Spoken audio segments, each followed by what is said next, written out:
আসসালামু আলাইকুম প্রিয় বন্ধুরা। আমরা বর্তমানে অবস্থান করছি ফরিদপুর জেলার বোয়ালমারী উপজেলার ধোপাডাঙ্গা গ্রামে।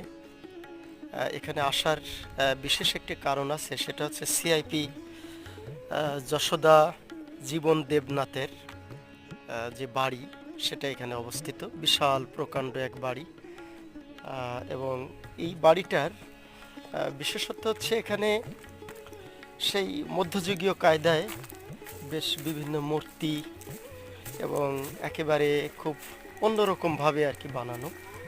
এই যে আমি এই পাশ দিয়ে হেঁটে যাচ্ছি, দেয়ালগুলো দেখলেই বুঝবেন কতটা কারুকার্য খোদিত জায়গা। এই যে আমার পিছনে দেখতে পাচ্ছেন খুব অসাধারণ একটা ব্রিজ, এবং এই পাশটায় কিন্তু আমার ওই পাশে কিন্তু দেখা যাচ্ছে একটা বিশাল আকৃতির মূর্তি। আমি